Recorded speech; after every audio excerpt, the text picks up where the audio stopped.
had always been the focused one. Even as a child, everyone praised my ability to aim for things and not rest till I reached my goal. I was always target oriented. If I wanted something, I worked hard to get it.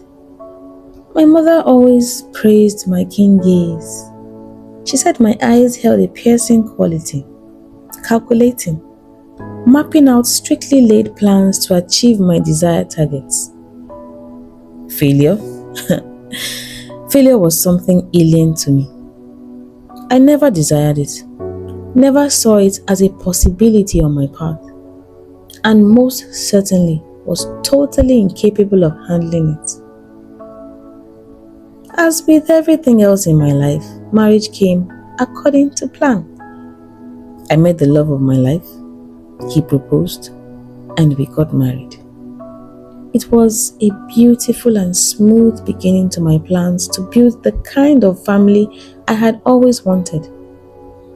The road ahead seemed smooth, so 4 months later, I kicked up phase 2 on my roadmap to a happy family. My name is Boluwatife, and this is my journey to motherhood. You see, I had researched pregnancy extensively, so I knew exactly what to do, when to do it, and even why I was to do it. I put my focus on my desire to get pregnant. I bought ovulation kits and ensured that I and my husband had sex at the right times. I bought a plethora of supplements. I even self-prescribed Clomid to myself, which I took for 6 whole months. I spent money on stargazers and seers, prophets who claimed to have the key to getting me pregnant. I didn't want to leave any stone unturned, so I also paid herbalists and traditionalists to conduct prayers, asking the gods to bless me with this fruit that I so yearned for. 4 years passed in this way, and with each passing month grew my frustration and my desperation to succeed at my goal. You see, I had only been used to success, to working things out and getting my desired outcome, so it rubbed me the wrong way that this one thing stayed elusive despite me doing everything that could ever be done to achieve it. Unknown to me, I had begun my journey down the slippery slope to destruction. Thoughts of getting pregnant and having babies had so consumed me that I had become useless to my place of work. I knew. I saw the side glances. I felt the pity seeping through from their hugs. I knew that my time had become limited there, so I resigned before they could muster up the courage to sack me. This decline was not limited to my work life. Even my home life had begun to suffer. Incessant fights sprung up between my husband and myself.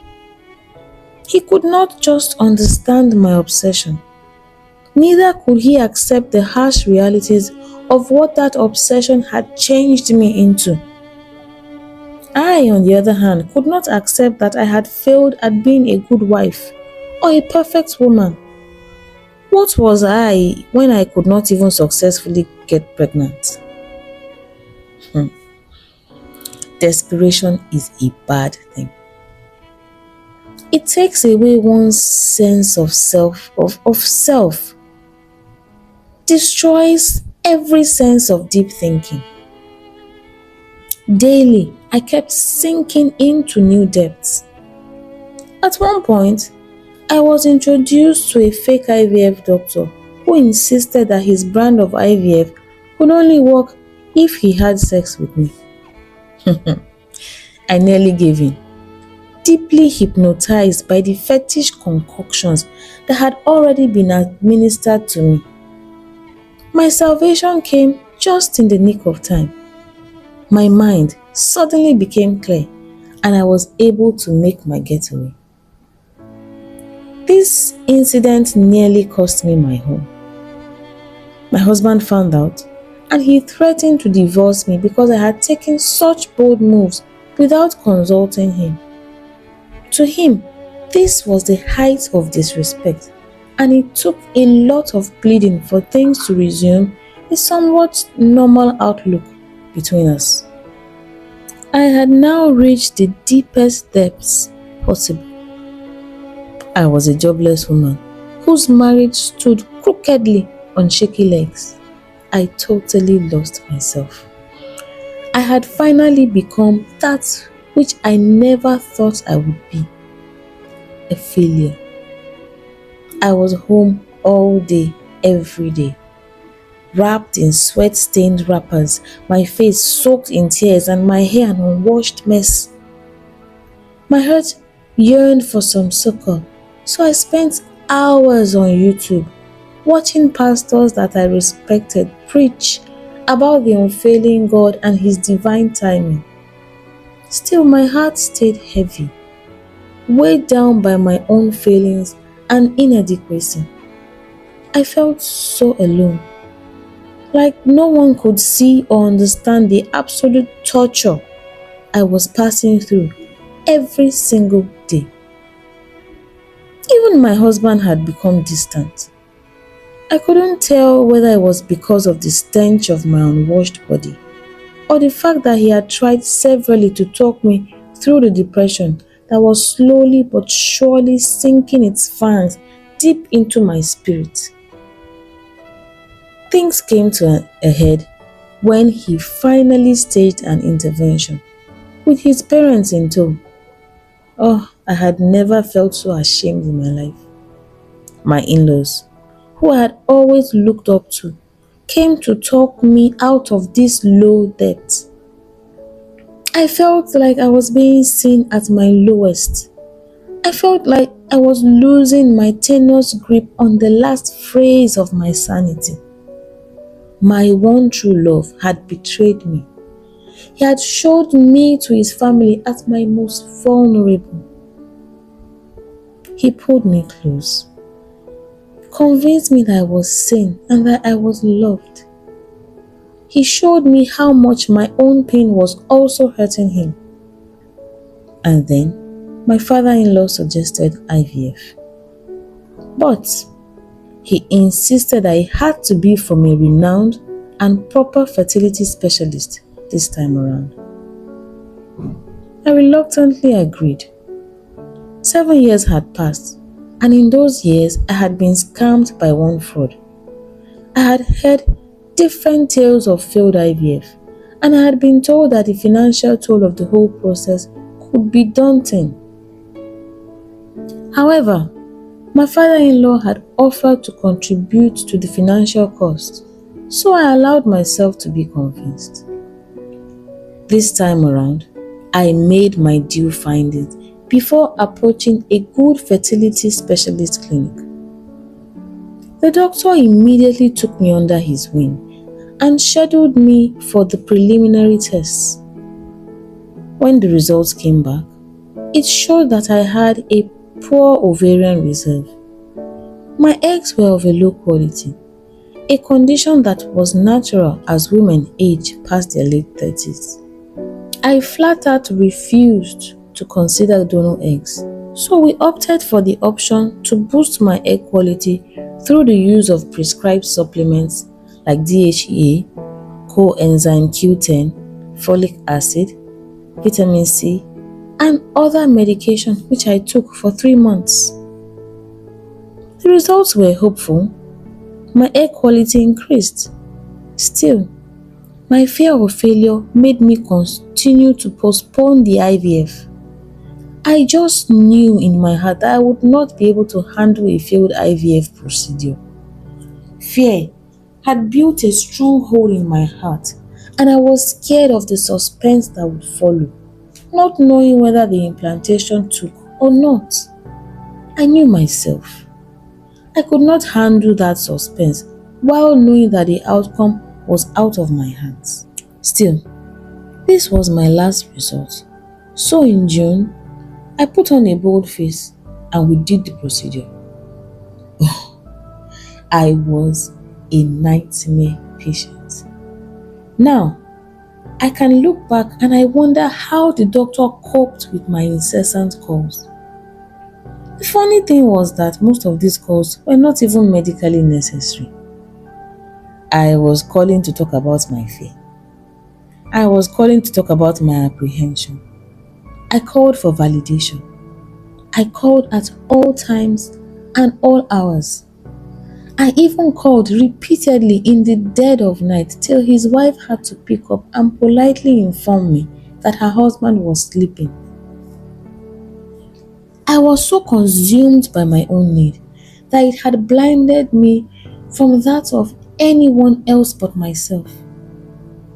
I was not his only patient though. Still, I treated him like my own personal on-call doctor. The IVF procedure went well.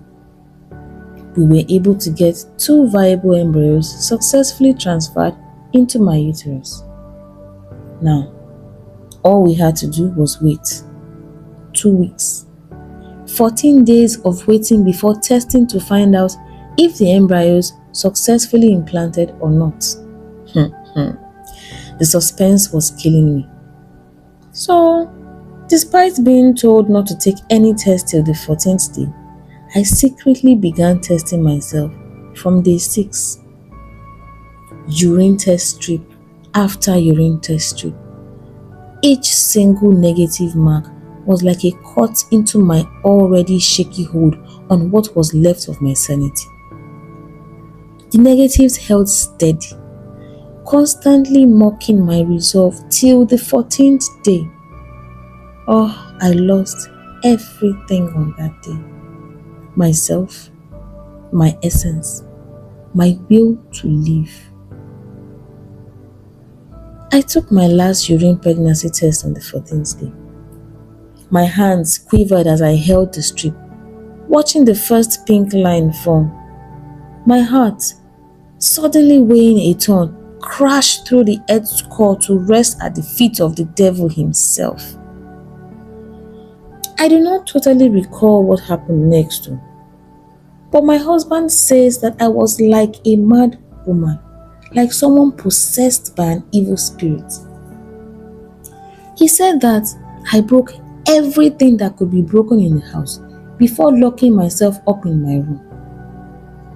He told me that he banged on the door repeatedly, pleading for me to open up. He said I merely told him to leave me, told him that I loved him but that he had my permission to remarry and move on with his life.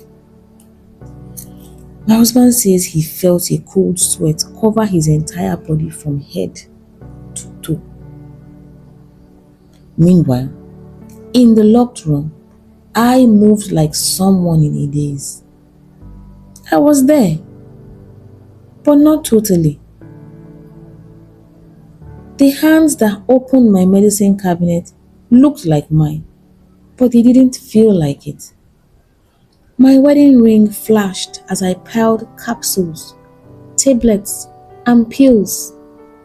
Everything that I could find on my dresser. Yet it still did not feel like the moves were mine. I was drowning in my own sorrow. My hands felt detached as they shoveled an array of pills into my mouth. My eyes, though open, did not really see anything beyond the grey that seemed to surround me so thickly. My husband says he broke down the door and that he rushed in horrified to see me choking down pills like a starving person at a buffet. He says I was raving, flecks of foam at the corners of my lips while I talked loudly about how I had failed at being a woman, failed at conception, failed at being a good wife, failed at doing the one thing that was supposed to come naturally to all females, irrespective of species. He rallied everybody at our home that day and they rushed me to the hospital while I began to vomit violently and suffer from seizures. They said I was in a coma for 2 days. 2 days during which my mother, father, siblings, in-laws, and friends all came together to pray that I be returned back to life. God was good. I woke up befuddled. I asked all the wrong questions. I was asking if I had put to bed. I demanded that my baby be shown to me. They in turn regaled me with the tales of my antics and told me why I had ended up in hospital. As they spoke, each word was like a dagger into my already bleeding heart. Tears poured down my face and my family held me, consoling me, thinking that I shed tears of gratitude for the second chance at life that God had given me. They did not know. They did not know that my tears were of disappointment. Once again, I had failed. I couldn't even die properly. What was the essence of me being alive when I couldn't get pregnant and have a baby? My life was useless and my reality was one of failure. The hospital referred me for an emergency psychiatric evaluation, after which I was placed on a psychiatric hold for 6 days. After all this, I was released to go home. I had put myself together and successfully buried the gnawing emptiness that I continued to feel inside. When I had regained much of my strength, I and my husband paid a visit to the IVF doctor who had handled my procedure. He was beyond shocked at all that had happened, surprised that I could have gone that far as to try to commit suicide. He explained to me that conception was something that science could not 100% guarantee, predict, or even understand. No one knows why a baby does not implant in the womb. The baby might form well, but still not implant properly. IVF is the best that science and medicine can offer for now, so he advised that we try a second time. I felt like I'd been doused with a bucket of ice-cold water. Regret filled my heart as I apologized both to my husband and the doctor. This time around, I was resigned. What will be, will be. I was ready to take the steps for the IVF in faith and take whatever outcome with a bold heart. But you see, IVF can only be done after you have seen your period. So the doctor asked me to come back after my period. July flew past me. No period. August also breezed along. Still no period. The doctor called me. He hadn't heard from me in 2 months and wanted to know why. When I explained to him that I had not reached out because I was yet to see my period, he suggested that I come in for some tests in order to be sure that the pills I had taken during my attempted suicide had not caused more issues for me. I sat in the doctor's office, apprehension written all over my face, my clammy hands clasped tightly in my husband's warm arms. A nurse walked in. She was holding a small sheaf of papers which she handed over to the doctor. Sweat poured down my face as I watched his lips purse, as he silently looked through all the reports.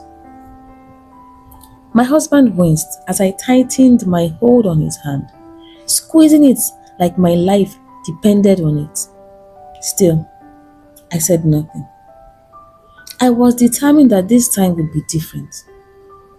I would allow myself a good cry once the results were read, but I would also give myself to grace. I would give myself the chance to remain hopeful and retain my sanity.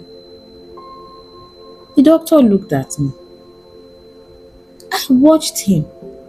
I could see the hint of a smile across his lips as he pushed a single piece of paper towards me. Madam, see your results. Ha. I stared at the paper, my hands hesitant to touch it. Somehow my mind could not compute what I was looking at. So I looked back at the doctor and asked if the result was really my own. Something in my tone must have jolted my husband because he picked the paper up from the table and stared at it in disbelief. Madam, you didn't see your period because you are pregnant. Hey, I was overjoyed. I felt so much joy that I was even afraid to be so happy. How? IVF did not work for me. I had waited 7 years, tried to end my own life. Why now? How? The doctor asked me to come back in 2 weeks for a confirmatory scan. Guess what? I was carrying not one, but 2 babies. At that point, I finally allowed my joy to take firm root in my heart. God had indeed given me double for my trouble.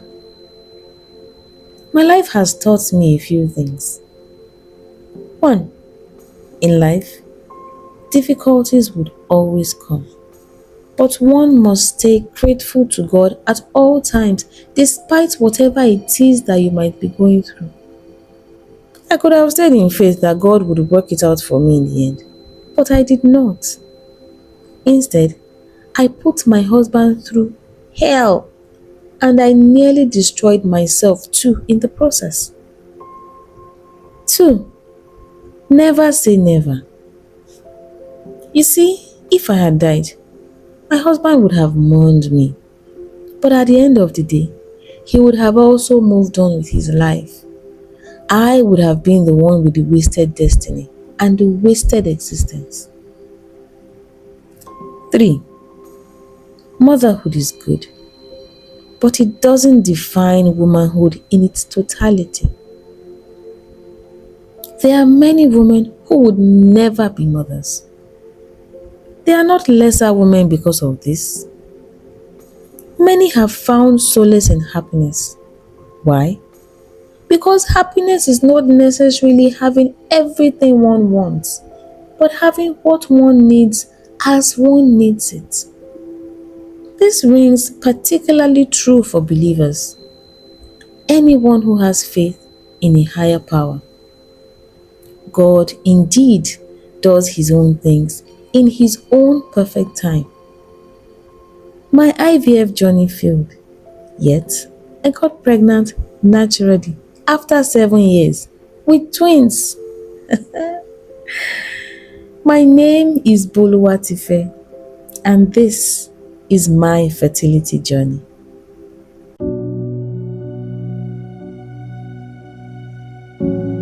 Hello, everyone. I hope you have enjoyed this episode.